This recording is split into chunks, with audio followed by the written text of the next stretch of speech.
اعوذ باللہ من الشیطان الرجیم بسم اللہ الرحمن الرحیم رب اشرح لی صدری ویسر لی امری واحلل عقدۃ من لسانی یفقہوا قولی۔ اے میرے رب، میرا سینہ کھول دے اور میرا کام آسان کر دے اور میری زبان کی گرہ کھول دے تاکہ وہ میری بات سمجھ سکیں۔ اللہم ارنا الحق حقا وارزقنا اتباعہ وارنا باطلا باطلا وارزقنا اجتنابہ۔ اے اللہ، ہمیں حق کو حق کر دکھا اور اس پر چلنے کی توفیق عطا فرما، اور باطل کو باطل کر دکھا اور اس سے بچنے کی توفیق عطا فرما، آمین۔ آج انشاءاللہ اب یہ 29 پارے کی ہم سورہ جن شروع کریں گے۔ اچھا، اب سورہ جن جو ہے تو یہ جو جنات کے بارے میں ہم ذرا دیکھتے ہیں، یہ بھی اللہ تعالیٰ کی مخلوق ہے، ٹھیک ہے، جن جو ہے۔ اچھا، اس لحاظ سے دیکھا جائے تو یہ جو ہے یہ ہم سے پہلے بنے، یعنی جن جو ہے وہ ہم سے پہلے کی مخلوق ہے، انسان ہم ان کے بعد کی مخلوق ہے، ٹھیک ہے۔ اچھا، اب آپ لوگ کیونکہ تقریباً اب الحمدللہ اینڈ پر ہیں، تو یہ آپ لوگوں کی یاد دہانی کے لیے ذرا سا یہ میں نے الگ سے کر دیے تھے کہ جن جو ہے وہ اللہ تعالیٰ کی مخلوق ہے، تو اس کی آپ لوگ نا سب آیات پڑھ آئے ہیں ہم، یہ جیسے سورہ اعراف 38 ہے، سورہ ہود 119 ہے، پھر حامیم سجدہ 25 سے 29 ہے، پھر سورہ احقاف 18 پڑھی ہے ہم نے، پھر سورہ زاریات 56 پڑھی ہے، اور سورہ ناس سب ہم پڑھیں گے جس میں 7ویں آیت ہے۔ تو یہ ساری کیا ہے کہ یہ اللہ تعالیٰ کی مخلوق ہیں، یعنی ہم جنوں کو یہی تصور کریں کہ یہ جو جن ہے، ٹھیک ہے، ان کی پاور زیادہ ہیں، ان کی عمریں زیادہ ہیں، لیکن یہ اللہ تعالیٰ کی مخلوق ہے، ٹھیک ہے۔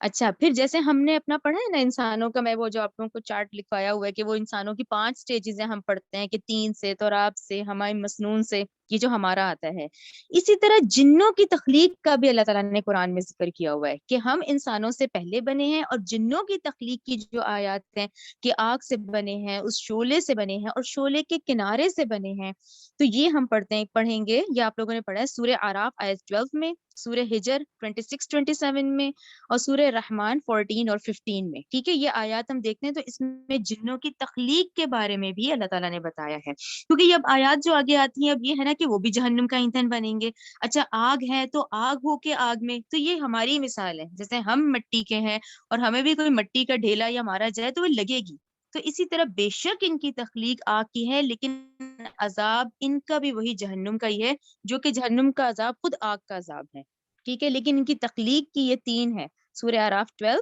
سورہ ہجر 26-27، سورہ رحمان 14-15۔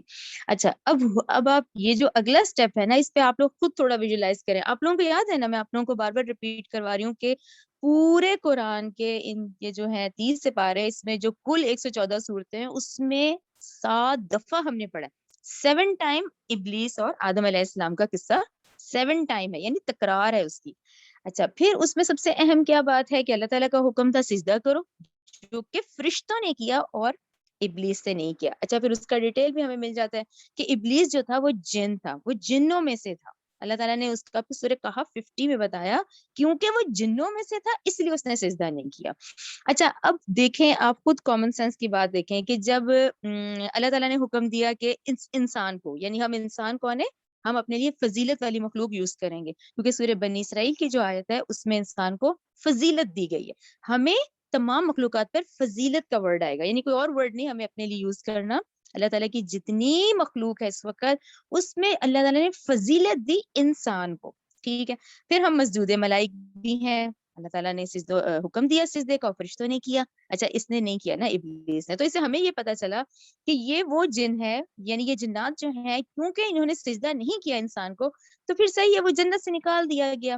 اب ہم انسان، یہ انسانوں کی جہالت ہے اتنی بڑی اس وقت کہ یہ جو جاہل انسان ہے جو کہ خود مسجود ملائک ہے، وہ کیا کرتا ہے، وہ جنوں کی طاقت کا یقین رکھ لیتا ہے، وہ جنوں کو اپنا دوست بنا لیتا ہے، وہ جنوں کے چکروں میں پڑ جاتا ہے کہ یہ ہمیں خبر گیری کرے گا، یعنی کہ وہ انسان جس کو سجدہ نہ کرنے پہ وہ جنت سے نکال دیا گیا، آج یہ جاہل انسان خود جنوں کی طاقت کا یقین رکھتے ہیں، جو کہ اب اس صورت میں آپ کو ملے گا، ٹھیک ہے۔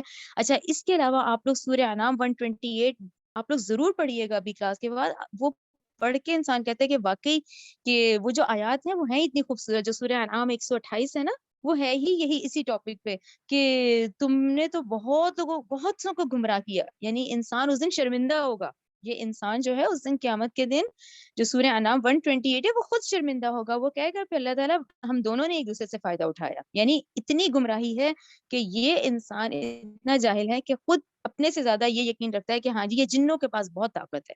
ٹھیک ہے. اچھا پھر وہی والی بات کہ وہ جو عزازیل ہے کیونکہ سجدہ نہ کرنے پر وہ ملعون آج قرار دیا گیا ہے, تو اس کا بھی کلیئر ہے کہ بھئی سورہ کہف 50 کے اندر آپ لوگوں نے پڑھا ہے کہ وہ فرشتوں میں سے نہیں تھا, پھر وہ جنوں میں سے تھا, اس لیے اس نے نافرمانی کی, ورنہ فرشتے جو ہے وہ فرمانبردار مخلوق ہے. نیکسٹ میں آ جائیں. اچھا اب یہ تو تھے کچھ ٹکڑے نا, کچھ کسی آیت کا کوئی حصہ, کسی سورت کا کوئی حصہ, یہ اس طرح سے تھا. یہ جو 3 ہم نے دیکھا کہ وہ اللہ کی مخلوق ہے, پھر ان کی تخلیق کیسے ہوئی ہے, پھر یہ جو جاہل انسان ہے یہ مسجود ملائک ہونے کے باوجود جن پہ طاقت کا یقین رکھتا ہے, اور عزازیل جو ہے وہ جن ہے. اچھا پھر اب پورے قرآن میں 3 بڑی بڑی صورتیں آتی ہیں, سورہ احقاف, سورہ رحمان, سورہ جن. ٹھیک ہے نا. اچھا سورہ احقاف سے ہی شروع کرتے ہیں, پہلے وہی پڑھی تھی ہم نے. اس میں ایک واقعے کا ذکر ہے جس میں ایک ڈیٹیلڈ واقعہ آتا ہے آیت نمبر 29 سے 32 تک. ٹھیک ہے, 29 سے 32 تک میں تھوڑا سا حوالہ دوں گی, آپ لوگوں کو یاد آ جائے گا. وہ جو طائف سے واپسی کا واقعہ ہے, جب آپ صلی اللہ علیہ وسلم تشریف لاتے ہیں اور آپ کے ساتھ صرف ایک ہی ہے, زید بن حارثہ. ٹھیک ہے نا, زید بن حارثہ بھی یاد ہے, سورہ احزاب میں ان کا ذکر ہے کہ وہ منہ بولے بیٹے تھے, پھر اس کے بعد اللہ تعالیٰ کا حکم آ گیا کہ منہ بولے بیٹے کا کوئی کانسیپٹ نہیں ہے, تو وہ زید بن حارثہ ہی کہلائے گئے. تو یہ آپ لوگ اپنی یاد دہانی کے لیے رکھا کریں کہ طائف کا واقعہ جب ہوا ہے, جب آپ وہاں سے اتنی, یعنی وہاں دیکھیں نا کتنا شدید مخالفت تھی, پھر وہاں سے واپس آئے ہیں تو ایک ہی امام تھے, یعنی نبی کریم صلی اللہ علیہ وسلم امام ہے, اور پیچھے دیکھیں نخلا کی وہ وادی ہے طائف اور مکہ کے درمیان میں, دیکھیں اس خاموشی میں جب تلاوت ہو رہی ہوگی کہ امام نبی کریم صلی اللہ علیہ وسلم ہے اور پیچھے زید بن حارثہ جو ہے وہ مقتدی ہیں, ایک ہی مقتدی ہے. ٹھیک ہے نا. اس وقت آپ صلی اللہ علیہ وسلم نے جب تلاوت کی ہے تو اس میں پھر جنوں کی ایک جماعت کا گزر ہوتا ہے جو کہ وہ تلاوت سن کے ایمان لاتا ہے. لیکن یہاں آپ لوگوں نے یہ یاد رکھنا ہے کہ سورہ احقاف میں جو واقعہ آتا ہے اس میں جن جنوں کا ذکر ہے وہ موسیٰ علیہ السلام کے ماننے والے تھے. رائٹ, یعنی کلاس کے بعد آپ لوگ وہ آیتیں دوبارہ اپنے لیے پڑھیں تو آپ کے ذہن میں بیٹھ جائے گا کہ وہ آیات اس طرح ہے کہ وہ کہتے ہیں ہم تو موسیٰ کے ماننے والے تھے. تو یہ اب یعنی قرآن ہے, یعنی اس طرح کہ وہ مسلمان جن تھے وہ تورات سے واقف تھے اور موسیٰ علیہ السلام کے ماننے والے تھے. ٹھیک ہے نا, یہ ہم نے سورہ احقاف میں پڑھا ہے 29 سے 32 تک. ٹھیک ہے. اچھا اس کے بعد پھر آپ لوگوں نے سورہ رحمان پڑھی. اچھا سورہ رحمان جب ہم نے پڑھی تو اس میں 31 ٹائم آتا ہے وہ فَبِأَيِّ آلَاءِ رَبِّكُمَا تُكَذِّبَانِ, کہ اے جنو انس تم اپنے رب کی کون سی نعمتوں کا شکر ادا نہیں کرتے. ٹھیک ہے. فَبِأَيِّ آلَاءِ رَبِّكُمَا تُكَذِّبَانِ. اس کا پھر یہ سب سے امپورٹنٹ ہے کہ یہ جو حدیث ہے ترمذی کی حدیث ہے. ایک منٹ, ہاں ترمذی کی یہ حدیث ہے جس میں پھر جس کا حوالہ بھی میں سے مفہوم بتاؤں گی آپ کو. اس کا مفہوم یہ ہے کہ نبی کے وسلم نے فرمایا کہ جب میں نے یہ سورت پڑھی تھی جنوں کے آگے تو جن تو تم سے زیادہ اچھے ہیں کہ انہوں نے اس کا جواب بھی دیا تھا. رائٹ, اس کا جواب کیا ہے, جواب بتا دوں آپ کو. ہاں یہ ہے نا یہ ہے نا فَبِأَيِّ آلَاءِ رَبِّكُمَا تُكَذِّبَانِ, کہ اے جنو انس تم اپنے رب کی کون سی نعمتوں کو جھٹلاؤ گے. ٹھیک ہے. تو اس کے جواب جنہوں نے یہ جواب دیا تھا لا بِشَيْءٍ مِّن نِعَمِكَ رَبَّنَا نُكَذِّبُ فَلَكَ الْحَمْدُ, یعنی جنہوں نے یہ جواب دیا کہ اے ہمارے رب ہم تیری کسی بھی نعمت کی تکذیب نہیں کرتے, بس تمام تعریفیں اللہ ہی کے لیے ہیں. تو یہاں یہ خاص حدیث ہے ترمذی کی جس میں کہ فَبِأَيِّ آلَاءِ رَبِّكُمَا تُكَذِّبَانِ کے جواب میں انہوں نے جنہوں نے یہ کہا, جو کہ ہمیں ترمذی کی حدیث سے پتہ چلتا ہے. ٹھیک ہے. اب آجیں سورہ جن کی طرف جو ہماری آج کی صورت ہے. اچھا اب سورہ جن میں بھی ایک واقعہ ہے جو شروع کی, میں آپ کو بتاؤں پہلی سے 15 آیات تک چلے گا. رائٹ, جو ہم شروع کی 15 آیات پڑھیں گے نا اس میں بھی ایک واقعہ ہے. اچھا وہ واقعہ آپ تھوڑا سا ذرا سا سن لیں. دیکھیں اس میں اس طرح سے ہے کہ نبی کریم صلی اللہ علیہ وسلم اپنے چند اصحاب کے ساتھ بازار عقاز, عین سے عقاز بازار تھا, وہاں بازار عقاز کی طرف تشریف لے جا رہے تھے. رستے میں نخلا کے مقام پر آپ نے صبح کی نماز پڑھی. اس وقت وہاں پر جنوں کے ایک گروہ کا گزر ہوا. ٹھیک ہے, وہاں پر جنوں کے ایک گروہ کا گزر ہوا جو کہ یہ تلاوت سن کے ٹھہر گیا اور انہوں نے قرآن غور سے سنا. اچھا اب یہاں جیسے جیسے آیات پڑھتے جائیں گے تو میں آپ کو بتاؤں گی یہ مشرکین تھے یعنی یہ مشرکین بھی ہیں، یہ رسالت کا انکار کرنے والے بھی ہیں، یہ آخرت کا بھی انکار کرنے والے ہیں، یہ اس طرح کے جن ہیں. لیکن جب انہوں نے قرآن سنا وہ ٹھہر گئے اور انہوں نے غور سے سنا. یہ آپ لوگوں کو کلیئر ہو گیا نا؟ اچھا، اب یہ بتانا اس لیے بہت اہم ہے کہ جب آپ لوگ سب تفسیر دیکھتے ہیں نا تو یہ دونوں میں ڈاکٹر اسرار کی رائے کے مطابق تھوڑا سا نا کنفیوژن سی آ جاتی ہے کہ آیا یہ احقاف والا واقعہ ہی ہے یا یہ دوسرا والا واقعہ ہے. لیکن جب میں نے اس کو پڑھا ہے تو سب نے کہا ہے یہ دو الگ الگ ہیں. سورہ احقاف والے جو جن تھے وہ حضرت موسیٰ علیہ السلام کے ماننے والے تھے، جو کہ ہمیں آیات سے پتہ چلتا ہے. یہ والے جو جن ہیں یہ پھر ایک جو گروہ ہے یہ وہی ہے جو آپ صلی اللہ علیہ وسلم بازار کی طرف تشریف لے جا رہے تھے. اقاز عین سے ہے، عین کاف الف اور ذوی، اقاز بازار ہے، وہاں پر یہ جنوں کا گروہ ہے جس نے پھر یہ قرآن سنا ہے. یہ دونوں کلیئر ہو گیا آپ لوگوں کو کہ مین بڑی صورتیں یہ والی ہیں پورے قرآن کی، سورہ احقاف، سورہ رحمان، سورہ جن. لیکن جب آپ لوگ پڑھیں گے نا تو یہ واقعات اس طرح آتے ہیں، لیکن ذہنوں میں ترتیب رکھیں کہ یہ بھی ایک واقعہ ہے اور یہ بھی ڈیٹیلڈ واقعہ ہے جو کہ اب پہلی سے 15 آیت تک چلے گا سورہ جن کی. ٹھیک ہے، چلیے اب سورج، ہاں ٹھیک ہے، چلیے اب سورج شروع کرتے ہیں. اعوذ باللہ من الشیطان الرجیم، بسم اللہ الرحمن الرحیم. ٹھیک ہے، اب یہ آغاز والا اپنے ذہن میں رکھیں اور یہ والی آیات بھی، یہ والا واقعہ بھی. ٹھیک ہے، چلے شروع اللہ کے نام سے جو بہت مہربان اور نہایت رحم کرنے والا ہے. ٹھیک ہے، قل، اے رسول صلی اللہ علیہ وسلم کہہ دیجئے. ٹھیک ہے، اوحی الیہ، وحی کی گئی میری طرف. اس کا کیا مطلب ہوا کہ نبی کریم صلی اللہ علیہ وسلم کو جن نہیں نظر آ رہے تھے بلکہ ان کو بھی یہ بات وحی کے ذریعے بتائی گئی کہ قل، اے رسول اللہ صلی اللہ علیہ وسلم کہہ دیجئے، اوحی الیہ، وحی کی گئی میری طرف، انہو، کہ بلا شبہ شان ہے یہ، انہ استمع، غور سے سنا قرآن، نفر، ایک جماعت نے، من الجنی، جنوں میں سے، فقالو، تو انہوں نے کہا، انا، بلا شبہ ہم نے، سمعنا، سنا، قرآن، قرآن، عجبن، عجیب. اچھا یہ قرآن عجبن جو ہے نا یہ عربک کا عجبن ہے، اس میں یہاں مطلب ہوتا ہے دل فریب، دل کو لبھانے والا. یہ عربک میں عجیب جو ہے اس کا ورڈ یہ ہے کہ انہوں نے سنا، انہوں نے غور کیا اور انہوں نے سنا اور انہوں نے کہا یہ تو بہت دل کو لبھانے والا ہے، بہت دل فریب ہے یہ قرآن. ٹھیک ہے، اور یہ بات آپ صلی اللہ علیہ وسلم کو بھی وحی کے ذریعے ہی بتائی گئی.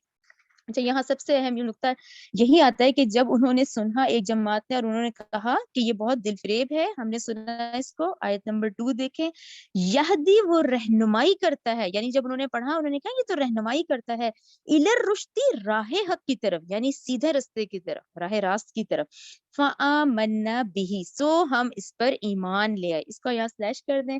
دیکھیں یہاں جو بیسکلی ڈاکٹر صاحب نے ایک بہت خوبصورت بات سمجھائی ہے، انہوں نے کہا ہے کہ دیکھیں اگر اتنی آیت بھی ہم پڑھتے ہیں نا اپنے لیے بھی کہ وہ رہنمائی کرتا ہے، یعنی جن ہے جو کہ وہاں سے گزرے ہیں انہوں نے سنا ہے اور انہوں نے کہا ہے کہ یہ تو رہنمائی کرنے والی کتاب ہے، وہ رہنمائی کرتا ہے راہ حق کی طرف، سو ہم ایمان لے آئے.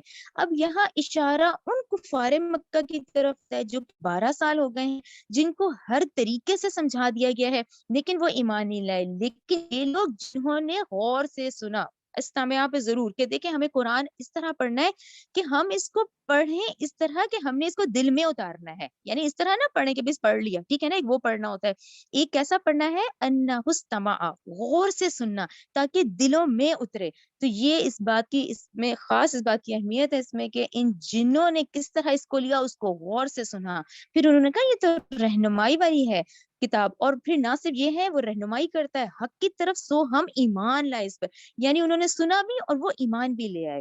اچھا اب اس کو دیکھیں نیکسٹ سلیش کرنے کے بعد، ولن نشرک، اور ہرگز ہم شریک نہیں ٹھہرائیں گے. اب تو یہاں سے پھر مفسرین نے کہا ہے نا کہ ہمیں اس سے یہ واقعہ پتہ چلا کہ انہوں نے کہا کہ اب ہم ہرگز شریک نہیں ٹھہرائیں گے. ٹھیک ہے نا، تو ممکن ہے یہ والے جن جو ہیں یہ منکرین تھے، یہ مشرکین میں سے تھے. ٹھیک ہے، ولن نشرکا، ہم ہرگز نہیں شریک ٹھہرائیں گے، بربنا، اپنے رب کے ساتھ، احدن، کسی کو بھی.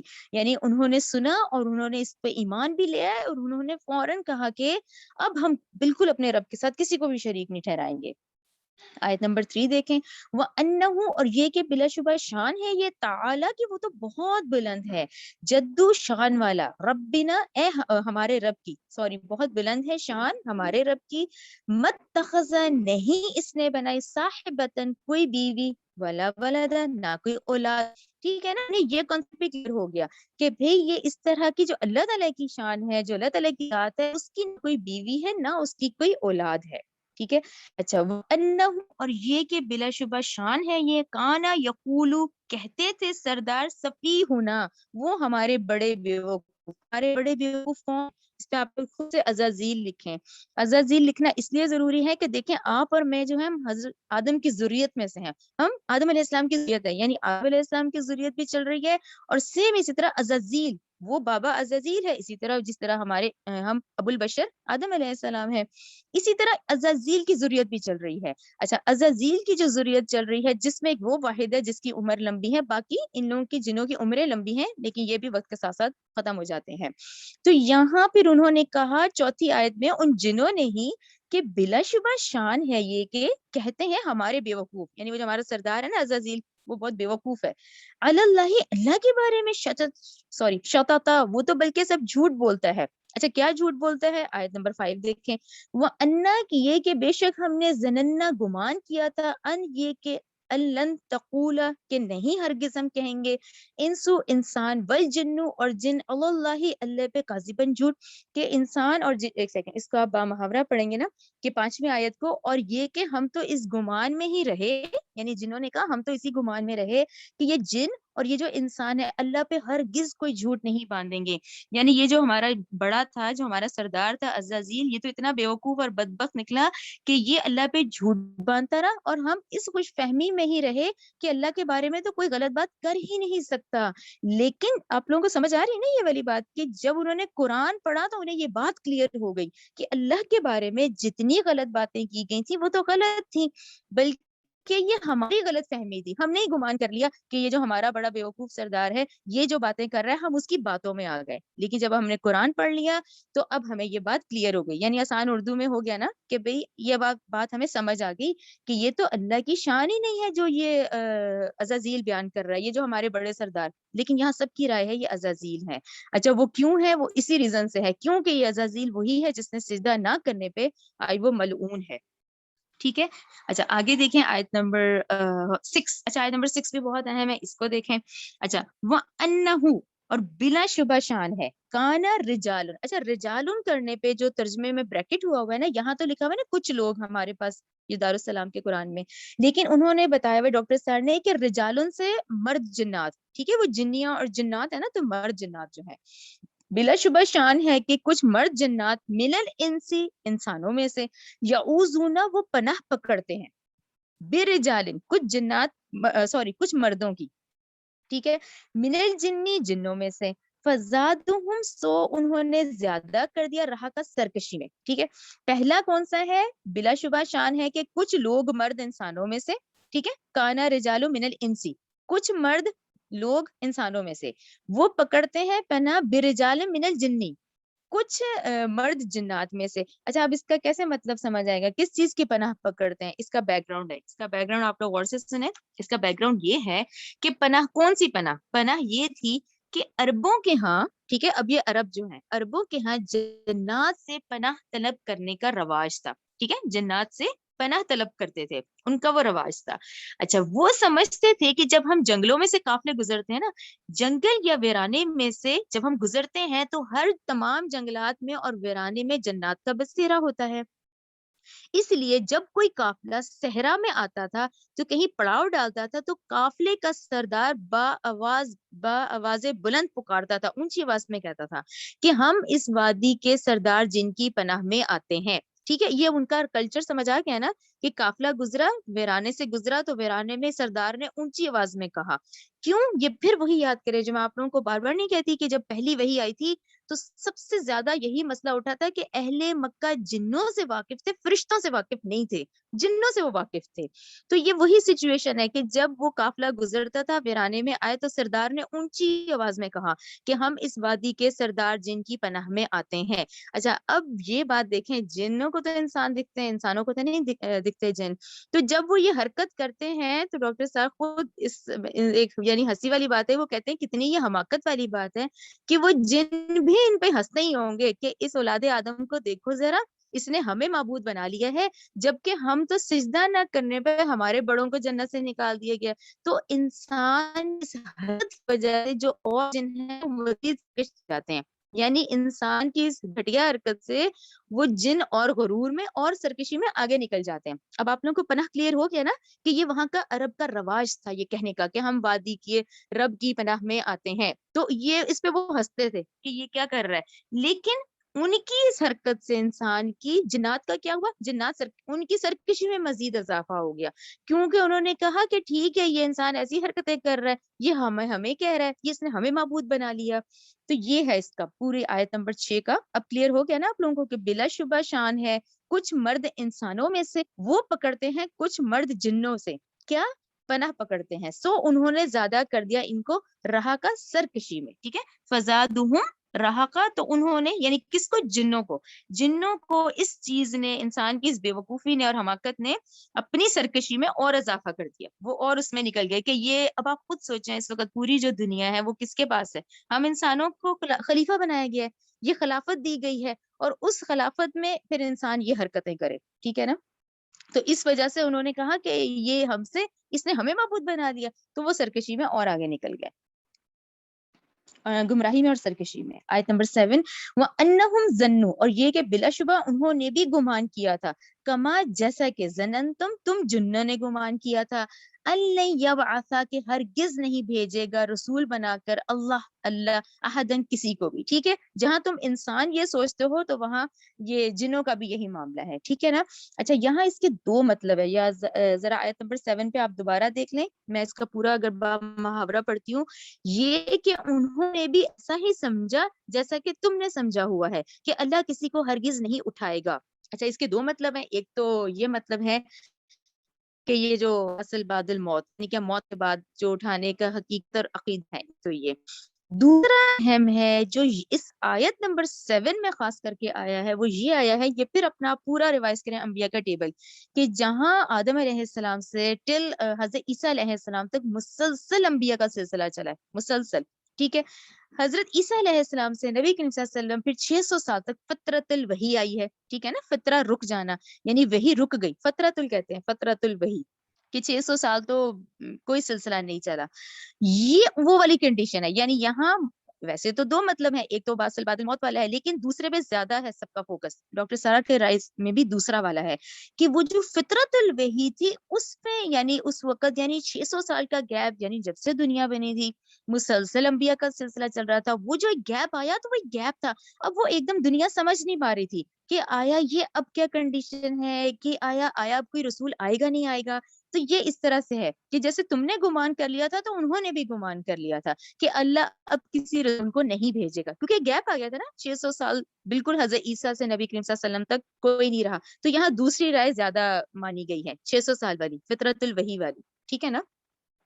آیت نمبر 8 دیکھیں, وَأَنَّا, اور یہ کہ بے شک ہم نے لمسنا, ٹٹولا, سما, آسمان کو, فوجدناها, تو ہم نے پایا اسے, ملئت, بھرا ہوا, ہرسن, سخت, شدیدن, پہرے دار, ہرسن پہرے دار, شدیدن سخت قسم کا پہرا لگا ہوا تھا آسمان پہ, وہ شہبا, اور شولوں کے ساتھ. ٹھیک ہے نا. اچھا, یہ کنیکشن پھر 7ویں آیت پہ ہی ہوتا ہے. یہاں پہ پھر ذہن میں رکھیں کہ دیکھیں اب تک جو صحف ابراہیمہ تھے اور وہ جو تختیاں تھیں وہ تمام تختیوں کے فارم میں تھی, کہ میسنجر تو حضرت جبرائیل ہی ہیں لیکن تختیوں کی فارم میں آ رہا تھا. لیکن اب کیا معاملہ تھا, نبی کریم صلی اللہ علیہ وسلم کے قلب مبارک پر آ رہی تھی وہی.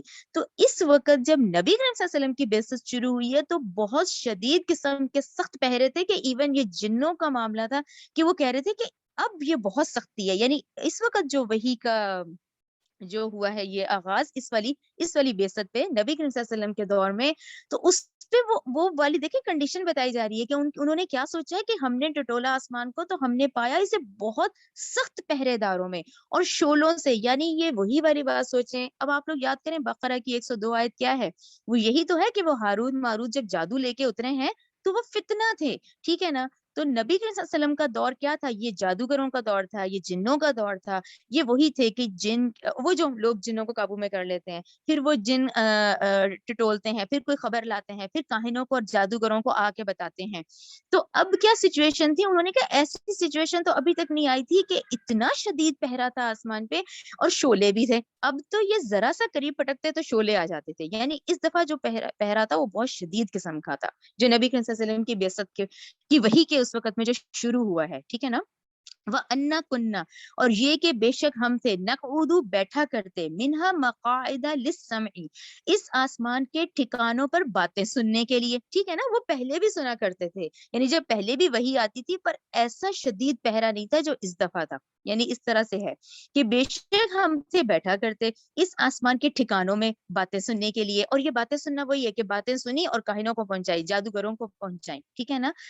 فَمَن يَسْتَمِعِ الْآنَ، چنانچہ جو کوئی کان لگا اب، یجد تو وہ پاتا لہو اپنے لیے شہاب الرصد، شعلہ گھات میں تیار. یعنی اس وقت جو پہرا تھا وہ بہت شدید تھا کہ ذرا سا ان میں کوئی سننے کی کوشش کرتا تو کیا ہوتا، پھر شعلہ تو گھات میں جیسے تیار بیٹھا تھا. ٹھیک ہے نا. یہ آپ لوگ کو یاد ہے نا کہ جنوں کی جو رینج ہے وہ اس پہلے آسمان اور یہ اس کے اندر ہے، زمین میں اوپر نیچے آسمان اور زمین میں وہ لوگ موو کر سکتے ہیں.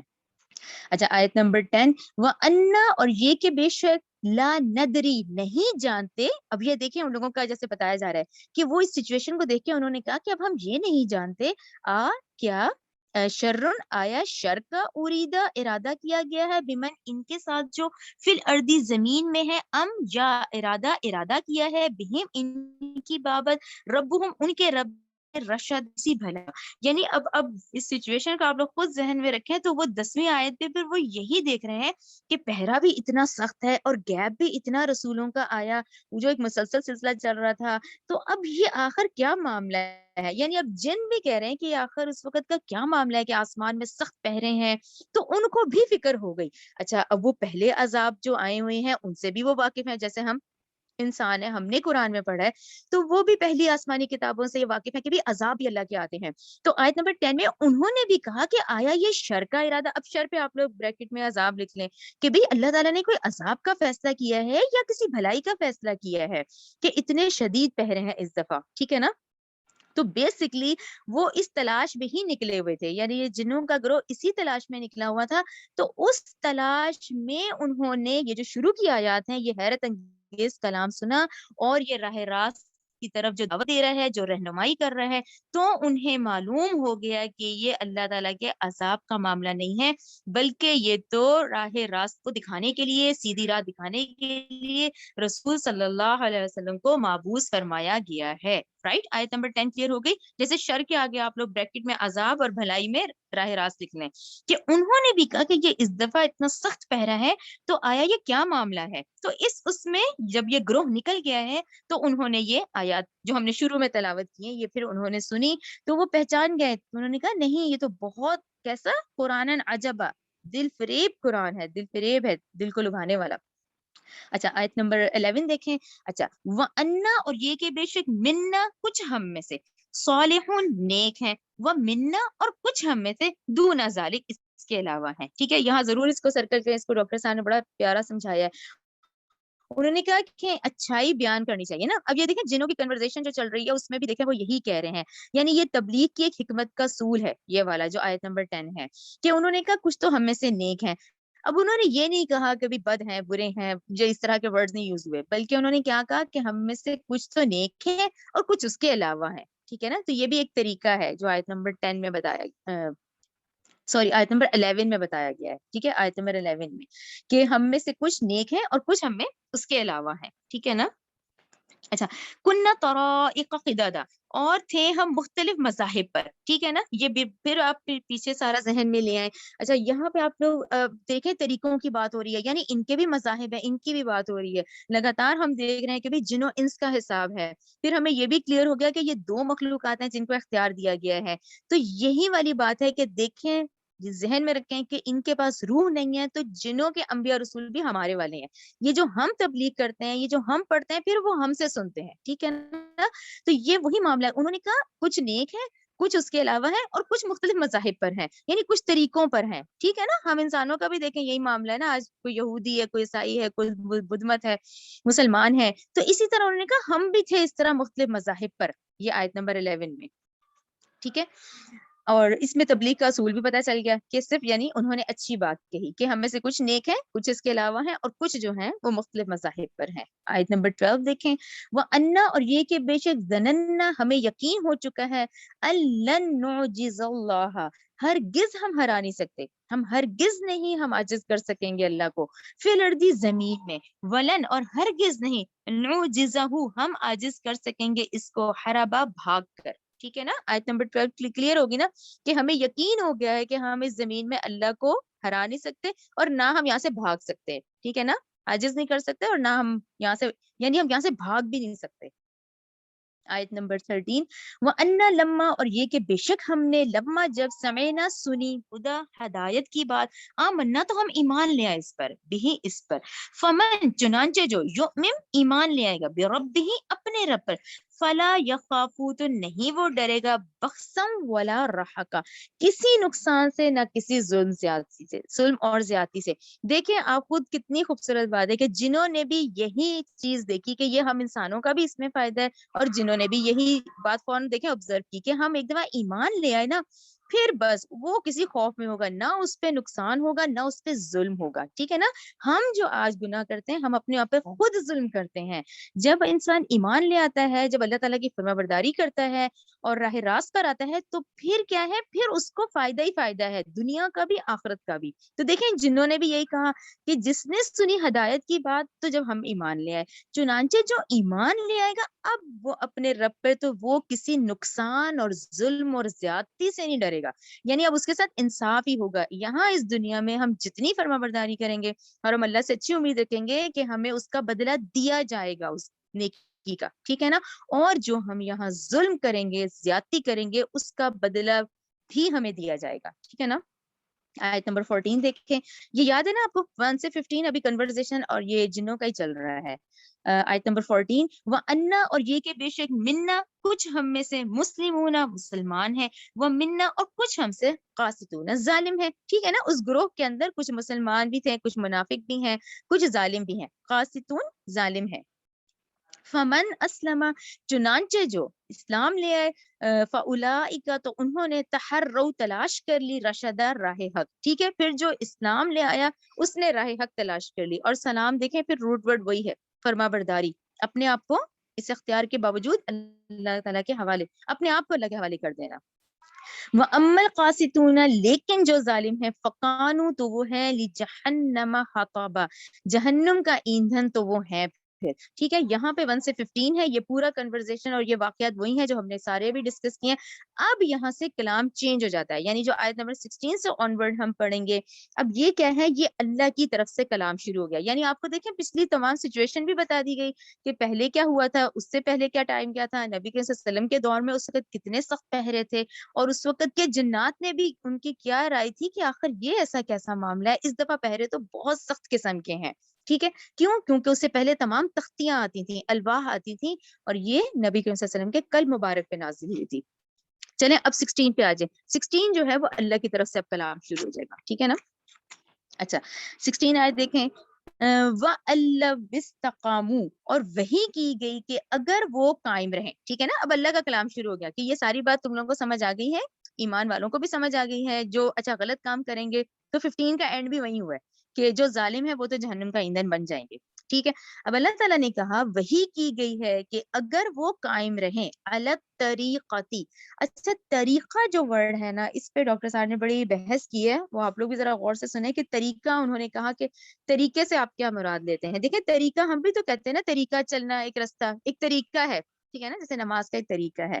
تو انہوں نے یہ کہا ہے کہ طریقہ اور شریعت، اس کو ذہن میں رکھا کرے. یعنی ڈاکٹر صاحب نے اس بات کو ایسے سمجھایا ہے کہ شریعت اور طریقہ ایک ہی چیز ہے. اچھا شرعی کیا ہے؟ شریعت کہتی ہے آپ نماز پڑھیں. ٹھیک ہے نا، شریعت میں ہم نماز پڑھیں. اچھا اب نماز کیسے پڑھنی ہے، فرائض کیسے ادا کرنے ہیں، یہ ڈیٹیل میں ہم چلے گئے نا کہ نماز کس طرح ٹوٹتی ہے، نماز کا صحیح طریقہ کیا ہے، یہ پورے پھر شریعت کے موضوع آ جاتے ہیں. ٹھیک ہے نا. تو انہوں نے کہا شریعت آرڈر ہے، طریقہ کیا ہے، اب کی نماز کا خوشبو کتنا ہے، اب آپ کتنے دل سے پڑھ رہے ہیں، اب آپ کا احساس کیا ہے، یعنی اس طرح تمام چیزوں میں آتا ہے، تمام عبادات میں یہ چیز آ جاتی ہے نا، شریعت اور طریقہ. تو انہوں نے کہا طریقہ از اکول ٹو شریعت، اس کو جیسا بریکٹ میں کر لیتے ہیں. تو یہ تمام شرعی آرڈر ہیں، لیکن ان کی ظاہری شکل، ان کی باطنی شکل. تو یہی اللہ تعالیٰ نے جب یہاں یہ بات بیان کی ہے تو اس کے ہمیں دونوں پہلو پہ غور کرنا ہے، اس کا شریعت اور اس کا طریقہ. یعنی نماز پڑھنی ہے پھر اس میں خشوع اور خضوع کتنا ہو، اگر ہم نے کسی کی مدد کرنی ہے تو اس میں نیک نیتی کتنی ہو. تو یہ باطنی پہلو ظاہری پہلو دونوں انہوں نے کہا بہت ضروری ہیں. تو طریقہ جو ہے سیدھے رستے کا طریقہ پلس شریعت ایک چیز ہے. انہوں نے کہا ہم نے اس کو الگ کر لیا، جب ہم نے اس کو الگ کر دیا تو ہماری نمازیں ہی رہ گئیں، وہ نمازوں کے اندر کے ترجمے ہمیں نہیں پتا، اس کی اٹھ بیٹھک رہ گئی ہے. لیکن انہوں نے کہا کہ اس کی روح نہیں رہی. کیوں؟ کیونکہ آپ لوگوں نے انہوں نے کہا کہ آج لوگوں نے شریعت اور طریقے اور شریعت کو الگ کر دیا، شرعی مسائل بنا دیے گئے، طریقہ ڈفرینٹ کر دیا گیا. جبکہ ان کے کہنے کا مطلب ہے کہ یہ دونوں کو آپ ایک لے کے چلیں. جہاں آپ نماز کی اہمیت پہ غور کر رہے ہیں تو وہاں اپنے اندر دل میں اس کے باطنی پہلو پہ بھی غور کریں اور اس طرح ہر نیکی پہ غور کریں. ٹھیک ہے نا؟ طریقہ یعنی یہ شریعت. لَأَسْقَيْنَاهُمْ تو البتہ ہم پلائیں گے انہیں ماءً غدقا، وافر سیراب کیا ہوا پانی. ٹھیک ہے نا؟ اللہ تعالیٰ کے فرما بردار بنیں گے، طریقے شریعت کو فالو کریں گے تو ہم ان کو خوب سیراب کریں گے. ٹھیک ہے. اچھا یہ سیراب دنیا آخرت دونوں کا ہے، یعنی اللہ کا جو فرما بردار ہے اس کے دنیا میں بھی فائدہ ہے، آخرت میں بھی. اچھا لِنَفْتِنَهُمْ تاکہ ہم آزمائیں انہیں، فی ہی اس میں، وَمَن یعرض اور جو کوئی اعراض کرے گا، ان ذکر ربی ہی اپنے رب کے ذکر سے. ٹھیک ہے نا؟ ایک تو آپ کہنا مانیں گے تو اللہ تعالیٰ نے کہا سیراب کرے گا، اور ہم آزمائیں گے انہیں. وَمَن یعرض جو کوئی اعراض کرے گا اپنے رب کے ذکر سے، یسلکہ تو پھر رب داخل کرے گا اسے عذابًا صعدا. اب صعدا کا مطلب دیکھیں یہاں سخت عذاب ہے، لیکن ڈاکٹر سعد نے یہاں اس کو صعدا کو ایکسپلین کیا ہے پورا. انہوں نے کہا صعدا کا مطلب ہوتا ہے جس کی شدت بڑھتی ہی چلی جاتی ہے، جیسے درجہ بر درجہ بڑھنا نہیں ہوتا. تو انہوں نے کہا عذابًا صعدا کا یہ مطلب ہے، عذابًا صعدا کا مطلب ہے کہ جس کی شدت بڑھتی چلی جاتی ہے، اس عذاب کی جس کی شدت بڑھتی جائے. وَأَنَّ الْمَسَاجِدَ لِلَّهِ اور یہ کہ بے شک مسجدیں صرف اللہ کے لیے ہیں، مسجدیں جو ہیں صرف اللہ کے لیے ہیں. اچھا یہاں مسجد جو ہے مسجد کا مطلب ہے سجدہ کرنے کی جگہ، بے شک مسجدیں صرف اللہ کے لیے ہیں. فَلَا تَدْعُوا لہٰذا نہ تم پکارو مع اللہ اللہ کے ساتھ احدن کسی کو بھی. یعنی اب دیکھیں اس 18ویں آیت میں یہ اللہ تعالیٰ کی شان ہے کہ جب اللہ تعالیٰ نے اتنی نعمتوں سے نوازا، اور سب سے بڑی نعمت اس وقت یہ ہدایت کی نعمت ہے، یہ سب سے بڑی ہے ان چیزوں میں. ٹھیک ہے نا؟ تو اس کے ساتھ کیسے ہے کہ تم اس کے ساتھ کسی اور کو پکارتے ہو؟ یہ اس کی شان ہی نہیں ہے. تو بے شک یہ بے شک مسجدیں صرف اللہ کے لیے ہیں، لہٰذا تم نہ پکارو اللہ کے ساتھ کسی کو بھی. آیت نمبر 19 وَأَنَّهُ اور یہ بلا شبہ شان ہے کہ لما جب قاما کھڑا ہوا عبداللہ اللہ کا بندہ.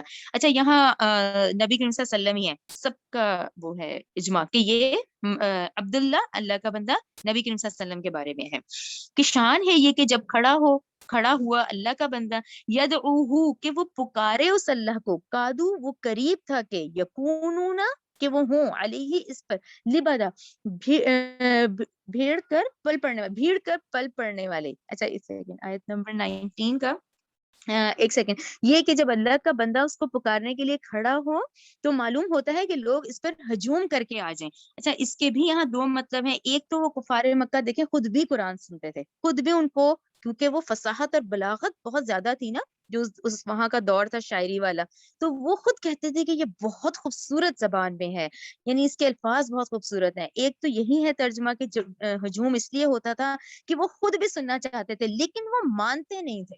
وہ سنتے تھے، انہیں اچھا لگتا تھا لیکن وہ مانتے نہیں تھے. اور دوسرا جمع ہونا پھر اس کا یہی مطلب آیا گیا ہے کہ وہ اسی لیے چاہتے تھے کہ کوئی دوسرا نہ سنے تو بھیڑ کر دیتے تھے، ہجوم کر دیتے تھے. وہ چاہتے تھے کہ دوسرا کوئی نہ سنے. تو دونوں اس کے مطلب سب نے یہ دونوں ہی بیان کیے ہیں کہ پہلے وہ خود بھی سنتے تھے لیکن ہٹ درمی اور وہ سرداری اتنی زیادہ تھی کہ وہ مان نہیں رہے تھے. اور دوسرا یہ کہ وہ چاہتے تھے کہ ڈسٹربنس ہو، ان کو ہجوم میں سے اس طرح رکھو کہ دوسرا نہ سنے. ٹھیک ہے. آیت نمبر 20 قل کہہ دیجئے انما بس ادعو میں تو پکارتا ہوں ربی اپنے رب کو ہی، ولا اشرکو نہیں میں شریک ٹھہراتا ہوں بھی احدا اس کے ساتھ کسی کو بھی. آیت نمبر 21 قل کہہ دیجئے انی یقیناً لن یجیرنی ہرگز نہیں پناہ دے گا مجھے من اللہ اللہ کے عذاب سے احدن کوئی بھی، ولن اجد اور ہرگز نہیں میں پاؤں گا من دونہ اس کے سوا ملتحدہ کوئی بھی پناہ گاہ. ٹھیک ہے نا, یہ تو کلیئر ہے آیت نمبر 22 کہ آپ صلی اللہ علیہ وسلم کہہ دیجئے مجھے اللہ کی پکڑ سے کوئی بھی پناہ نہیں دے سکتا اور نہ ہی میں اس کے علاوہ سر چھپانے کی کوئی جگہ پاؤں گا. ٹھیک ہے, جیسے ابھی جنہوں نے نہیں کہا کہ یعنی ہم لوگ اس وقت اتنے کنٹرول میں ہیں کہ جنہوں نے بھی کہا کہ نہ تو ہم بھاگ سکتے ہیں نہ ہم ہرا سکتے ہیں. یہ اسی طرح یہ کہ یہاں سے اللہ اگر کوئی گناہ کرتا ہے تو اللہ کے عذاب سے کوئی بھی نہیں بچ پائے گا, نہ کوئی پناہ گاہی ہے اس کے علاوہ. آیت نمبر 23 اللہ نہیں ہے اختیار سوائے بلاغن پہنچا دینے کے, من اللہ اللہ کا حکم ورسالاتہ اور اس کے پیغامات. ٹھیک ہے, یہ بہت ہی خوبصورت آیت ہے اور یہ ہم پہلے بھی اتنا پڑھ رہے ہیں کہ بیسکلی جو مین ٹارگٹ ہے, جو مین کام ہے وہ یہ ہے کہ اللہ کا پیغام اس وقت سب کو پہنچانا تھا. اور یہ دیکھیں وہ صحابہ نے ذمہ داری پوری کی اور آگے دیکھیں نسل در نسل آج ہمارے پاس ہے. تو بیسکلی یہ تھا کہ اللہ کا پیغام پہنچانا تھا. یہاں آپ لوگ ضرور لکھیں وہ سورہ اعراف کی آیت 6 سب سے خوبصورت ہے اس معاملے میں. یہ جو سورہ اعراف آیت 6 جو ہے اس کا ترجمہ دیکھیں کہ فَلَنَسْأَلَنَّ الَّذِينَ أُرْسِلَ عَلَيْهِمْ وَلَنَسْأَلَنَّ الْمُرْسَلِينَ. یعنی دیکھیں ہم سے یہ پوچھ ہوگی کہ بس ہم لازمن پوچھ کے رہیں گے ان سے بھی جن کی طرف ہم نے رسولوں کو بھیجا, اور ان لازمن پوچھیں گے ہم ان رسولوں سے بھی, یعنی لوگوں سے بھی پوچھیں گے اور ہم ان رسولوں سے بھی پوچھیں گے. تو یہ بیسکلی آیت کا یہی ہے کہ آپ صلی اللہ علیہ وسلم کا جو سب سے اہم جو بڑی ذمہ داری تھی کہ اس اللہ کے پیغام کو پہنچانا ہے.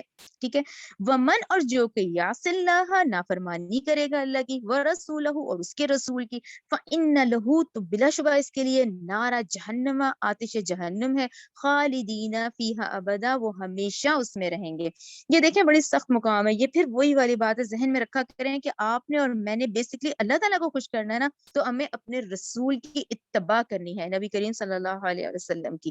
کیونکہ دیکھیں ہر رسول کا ہم نے یہی دیکھا, اور یہی بات یہ کہ یہاں آ گئی کہ جو نافرمانی کرے گا اللہ کی اور اس کے رسول کی تو ٹھیک ہے اس کے لیے پھر ہمیشہ ہمیشہ خالدین فیہا ابدا. ٹھیک ہے, یعنی بیسکلی یہاں اس وقت جو آپ کو اور مجھے ٹارگٹس ہیں وہ یہی ہے کہ ہم نبی کریم صلی اللہ علیہ وسلم کی سیرت پڑھیں, ہم دیکھیں, ہم اپنے معاملات دیکھیں, کیونکہ پیروی اور اتباع ہمیں نبی کریم صلی اللہ علیہ وسلم کی کرنی ہے. آیت نمبر 24 حتیٰ یہاں تک کہ اذا جب رعو وہ دیکھیں گے ماں وہ عذاب جس کا یوعدون وہ وعدہ دیے جاتے ہیں, فسیعلمون تو یقیناً وہ جان لیں گے کہ من کون کمزور تر ہے, صرن مدد کے اعتبار سے. ٹھیک ہے, وہ اقل عدد اور کون کم تر ہے عدد میں. اچھا دیکھیں یہ آیت پھر پورا ایک مفہوم ہو جاتی ہے, اب ایک دم ترجمے سے نہیں ہمیں پتہ چلتا, لیکن اس کے سامنے آپ لکھیں 24 کے سورہ مریم 70, یعنی یہ سورہ مریم 73 کے بعد یہ والا مقام آتا ہے جس میں کہ ان کا پھر ہمیں اس کا مطلب سمجھ آتا ہے. یہ میں آپ کو بتاتی ہوں, آپ لوگوں کو یاد آ جائے گا یہ جو ہم نے دیکھا نہیں تھا. ہاں, یہ جو سرداران قریش تھے ان کی جب محفلیں لگتی تھیں تو یہ باقاعدہ مذاق اڑایا کرتے تھے. ان کو ہوتا تھا کہ ہماری محفلیں دیکھو, ہماری مجلسیں دیکھو. آپ کو یاد آ جائے گا سورہ مریم 73 میں وہ باقاعدہ مجلس کا ورڈ ہے کہ وہ ہماری محفل کی رونق دیکھو, اور آپ صلی اللہ علیہ وسلم کی محفل دیکھیں, فقہ طبقہ دیکھیں, یہ غریب لوگوں کو دیکھیں, یہ کمزور لوگ ہیں. تو یہ وہ پھر یہاں دوبارہ ریپیٹ کی گئی ہے کہ یہاں تک کہ ابھی تو یہ باتیں کریں, یہاں تک کہ جب وہ دیکھیں گے وہ چیز جس کی انہیں دھمکی دی جا رہی ہے اس وقت انہیں معلوم ہو جائے گا کہ کون کمزور ہے مددگاروں کے اعتبار سے اور کون اقلیت میں تعداد کے لحاظ سے. تو یہ بیسکلی ان مجلسوں کا ذکر ہے. تو اس چیز کا دیکھیں ہم بھی دھیان کریں کیونکہ یہ تو ہم میں بھی بہت آتا ہے, ایسے لوگوں میں اٹھو بیٹھو, ایسے لوگوں سے عزت ہوتی ہے. دیکھیں عزت ساری کی ساری اللہ کی طرف سے ہے. یہ بیسکلی یہ چیز دکھائی جاتی ہے کہ جی وہ بھی کہتے تھے ہم سرداران قریش ہیں, جی عزت ہوتی ہے, لیکن عزت تو اللہ کے ہاتھ میں ہے. تو یہ چیز نہیں ہونی چاہیے. تو یہ چیز سورہ مریم 73 کے بعد اب آئی ہے. لیکن دیکھیں جب یہ بات سمجھ آتی ہے تو ہمیں مفہوم بھی سمجھ آ جاتا ہے کہ یہ تعداد کی کون سی بات کی گئی ہے. وہی بات کی گئی ہے جو کہ سورہ مریم 73 میں سرداران قریش کو اپنی مجلسوں پہ بہت تھا کہ ہماری مجلسوں کی بڑی ہماری پر رونق مجلسیں ہیں. اچھا آیت نمبر 25 دیکھیں, قل کہہ دیجئے ان ادری نہیں میں جانتا, اقریب آیا قریب ہے, ماں وہ عذاب جس کا تو عدونا جس کا تم وعدہ دیے جاتے ہو. ٹھیک ہے, جس کی تمہیں وعید اور دھمکی دی جا رہی ہے. اب میں نہیں جانتا کہ یہ قریب ہے, ام یا یجعل مقرر کرتا ہے لہو اس کے لیے ربی میرا رب امدا کوئی لمبی مدت. ٹھیک ہے نا, یہ ہمارا معاملہ نہیں, یہ اللہ تعالیٰ کا ہے کہ اللہ تعالیٰ کے وہ عذاب اب قریب ہے یا دور ہے. ٹھیک ہے. اچھا اگلی آیت بہت اہم ہے, اس کو دیکھیں نمبر 26, عالم الغیبی وہی عالم الغیب ہے, فلا چنانچہ نہیں, یظہرو وہ مطلع کرتا، علی غیبہ اپنے غیب پر، احدن کسی کو بھی، ٹھیک ہے نا. عالم الغیب کون ہے؟ اللہ تعالیٰ کی ذات. اچھا یہاں پر بھی ڈاکٹر صاحب نے بڑا خوبصورت سمجھایا. وہ انہوں نے سب سے پہلے یہ کہا ہے کہ آپ دیکھیں غیب ہوتا کیا ہے، غیب کا تعلق کس کے ساتھ ہے. What is the definition of غیب؟ ہم غیب کس کو کہتے ہیں؟ دیکھیں سب سے پہلے انہوں نے کہا کہ غیب کا تعلق مخلوق کے ساتھ ہے، ٹھیک ہے. یہ ہمارے معاملات ہیں. دیکھیں نا ہم نے جن نہیں دیکھے، ہمیں فرشتے بھی نہیں نظر آ رہے، ہمیں تو یہ نہیں پتا. تو غیب کا معاملہ مخلوق کے ساتھ ہے. سب پہلے یہ واضح کر لیں.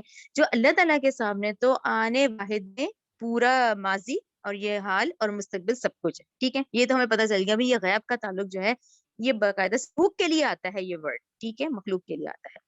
اچھا پھر دوسرا نقطہ جو آتا ہے، دوسرا اہم نقطہ انہوں نے یہ بتایا ہے کہ کوئی شخص علم الغیب سے ایسا علم مراد لیتا ہے جو کسی کے بتائے بغیر ہو، ٹھیک ہے نا. ہم غیب کا اس کو کہتے ہیں نا کسی کے بتائے بغیر پتہ چل گیا.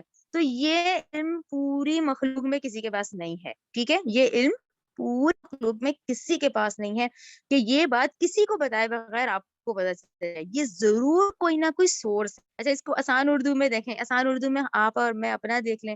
ایک چھوٹا سا بچہ ہوتا ہے، اس کے کتنے اس کے اساتذہ، اس کے والدین، اس کا ماحول، تو کہیں جا کے وہ سیکھتا ہے، یعنی کسی کے بتانے پہ کسی کو پتا چلا، ٹھیک ہے. اچھا یہی معاملہ پھر آپ نبی کریم صلی اللہ علیہ وسلم کا لے آئیں کہ ان کو 40 سالوں میں وہ بھی رہے تھے، دور جاہلیت تھا، کچھ نہیں کر پا رہے تھے، کچھ سمجھ نہیں آ رہا تھا کیسے صحیح کرنا ہے، ان کو بھی بتایا گیا، ٹھیک ہے نا، وہ بتایا گیا. اسی طرح حضرت جبرائیل علیہ السلام ان کو بھی علم دیا گیا. یعنی یہ تمام معاملات کس کے ہیں؟ اللہ تعالیٰ مخلوق کے ہیں. غیب کا معاملہ مخلوق کا ہے، ٹھیک ہے. اللہ تعالیٰ کے سامنے ہر چیز آنے واحد میں ہے. پہلے تو یہ غیب کی ڈیفینیشن کلیئر ہو گئی. ہم غیب کس کہتے ہیں کہ کسی کے بتائے بغیر کوئی علم حاصل ہونا. تو یہ تو سوال ہی پیدا نہیں ہوتا، یہ کسی مخلوق کے پاس یہ نہیں ہے، ٹھیک ہے. یہ ہو گیا، یہ چیز کلیئر ہو گئی. اچھا اب کیونکہ انبیاء اور رسول کا معاملہ آپ انسانوں سے ڈفرینٹ ہوتا ہے، تو یہ صحیح مسلم کی حدیث ہے، اسے آپ غور سے سنیں آپ لوگ. تو یہ غیب ہے. ایک مرتبہ آپ صلی اللہ علیہ وسلم نماز استسقاء پڑھا رہے تو نماز کے دوران آپ صلی اللہ علیہ وسلم اچانک ایک دفعہ آگے بڑھے، پھر اسی انداز سے پیچھے ہٹے. بعد میں صحابہ کرام رضی اللہ تعالیٰ عنہ نے آپ صلی اللہ علیہ وسلم کے اس عمل کا سبب دریافت کیا. تو آپ صلی اللہ علیہ وسلم نے فرمایا میرے سامنے اچانک جنت لے آئی گئی تو میں نے چاہا اس کا پھل توڑ لوں، چنانچہ میرا ہاتھ بے اختیار اس کی طرف بڑھ گیا. اس کے بعد میرے سامنے دوزخ لائی گئی تو اس کی تپش کی وجہ سے میں بے اختیار پیچھے ہٹ گیا. بہرحال علم کے اعتبار سے ایک عام انسان اور ایک نبی میں بنیادی طور پہ یہی فرق ہے، ٹھیک ہے. نبی کو عالم الغیب کا علم جتنا اللہ چاہے دیا جاتا ہے، یہی ہم نے پڑھا نا کہ وہ جس کو چاہے دیتا ہے. تو یہ پھر جتنا اللہ چاہے وہ انبیاء اور رسول کو دیا جاتا ہے. دیکھیں آپ لوگوں کو مجھے ہم معراج پڑھی ہے نا، اب وہ جو مشاہدات وہ کروائے گئے رسول صلی اللہ علیہ وسلم کو، ٹھیک ہے نا. وہ جنت اور دوزخ کے مشاہدات دیکھے انہوں نے، تو وہ ان کو کرائے جاتے ہیں. یہ معاملہ انبیاء رسول کا ہے. لیکن یہاں سب سے اہم نقطہ یہ سمجھ جانا کہ نبی کریم صلی اللہ علیہ وسلم کو علم الغیب تھا، یہ ڈاکٹر سانے کا کفر ہے. یہ آپ نہیں کہہ سکتے. ہم یہ کہیں گے، ارے ہاں میں آپ کو بتاتی ہوں، وہ 3 اہم نکات ہیں جس پہ ڈاکٹر سار نے کہا ہے کہ 3 اہم نقطے ذہن میں رکھ لیں کیونکہ تمام علماء اس پہ آ کے رک جاتے ہیں. نمبر 1، نبی کریم صلی اللہ علیہ وسلم کا علم ذاتی نہیں ہے، عطائی ہے، اللہ کا عطا کردہ ہے. نمبر 2، آپ کا علم قدیم نہیں ہے، آپ کا کیا ہے؟ علم حادث ہے. دال سے حادث، یعنی پہلے نہیں تھا، پھر اللہ نے علم دیا اور آپ کو عطا ہو گیا، ٹھیک ہے. اللہ نے عطا کیا تو آپ کو علم ہو گیا. نمبر 3، آپ صلی اللہ علیہ وسلم کا علم جو ہے وہ لامحدود نہیں تھا، محدود ہے، ٹھیک ہے. اس 3 نکات پہ تمام علماء کا اجماع ہے. اب اگلی آیت دیکھیں، آیت نمبر 27، الا مگر من ارتضی، مگر جسے وہ پسند کرے، من الرسول یعنی رسولوں میں سے رسولوں کو، فانہ تو بے شک یسلک وہ مقرر کرتا ہے، من بین یدیہ اس رسول کے آگے فرشتے، ومن خلفہ رصدا اور اس کے پیچھے حفاظت کے محافظ فرشتے کرتا ہے. یہ وہی معاملہ ہے کہ جب وہ وہی آتی ہے تو رسولوں کی بھی حفاظت کی جاتی ہے ان فرشتوں کے ذریعے سے، ٹھیک ہے نا. وہی کے آتا ہے سلسلہ تو وہ حفاظت بھی پھر کی جاتی ہے ہر طریقے سے تاکہ وہ محفوظ طریقے سے رسول صلی اللہ علیہ وسلم تک پہنچ جائے. کلیئر ہو گیا نا کہ پوری یعنی حضرت جبرائیل لے کر آئے، پھر وہ امانت نبی کریم صلی اللہ علیہ وسلم کو دی گئی تو اس میں فرشتے بھی آگے پیچھے محافظ فرشتے موجود ہوتے ہیں کہ یہ پیغام ایز اٹ از رسول تک پہنچ جائے، ٹھیک ہے. آیت نمبر 28 دیکھیں، لیعلم تاکہ وہ جان لے، ٹھیک ہے، نبی یعنی کہ رسول جان لے، ان یہ کہ قد ابلغوا تحقیق انہوں نے پہنچا دیے ہیں، رسالاتی پیغامات ربہم اپنے رب کے، ٹھیک ہے نا. اچھا کیا جان لے، کیا جان لے، دیکھیں یہی ذہن میں آیا نا، اس میں جو اہم نقطہ آتا ہے کہ دیکھیں ایک تو پہلے امین حضرت جبرائیل علیہ السلام ہے، انہوں نے پہنچا دیا، ٹھیک ہے. رسول صلی اللہ علیہ وسلم جان لیں کہ اللہ کا پیغام پہنچ گیا ہے میرے پاس امانت کے طور پہ، ٹھیک ہے نا. اس کے بعد کیا ہے، وہ احاطہ، پھر اس اللہ نے احاطہ کر رکھا ہے بما، ان چیزوں کا جو لدئی ہی ان کے پاس ہیں، وہ احسا، اور اس نے شمار کر رکھا ہے کل شیء، ہر چیز کا عددہ گنتی کے اعتبار سے. تو اس میں تمام وہ آ جاتی ہیں کہ حضرت جبرائیل نے پہنچایا، نبی کریم صلی اللہ علیہ وسلم تک پہنچایا، پھر نبی کریم صلی اللہ علیہ وسلم نے پوری امت تک یعنی صحابہ کو جو پہنچایا اور صحابہ نے آگے پہنچایا. تو یہ پورا وہی حجت الوداع ذہن میں رکھا کریں کہ نبی کریم صلی اللہ علیہ وسلم نے حجت الوداع میں یہی کہا تھا کہ الا هل بلغت، کیا میں نے اللہ کا پیغام تم تک پہنچا دیا ہے. اس پر تمام حاضرین نے یک زبان ہو کر کہا تھا نشہد انک قد بلغت وادیت ونصحت، کہ اے اللہ کے رسول آپ نے سب احکام پہنچا دیے ہیں، آپ نے فرض رسالت ادا کر دیا ہے اور آپ نے کھرے کھوٹے کو الگ کر دیا ہے. تو یہاں یہ ہماری صورت کمپلیٹ ہوتی ہے. ربنا تقبل منا انک السمیع العلیم وتب علینا انک انت التواب الرحیم. سبحانک اللہم وبحمدک اشہد ان لا الہ الا انت استغفرک واتوب الیک.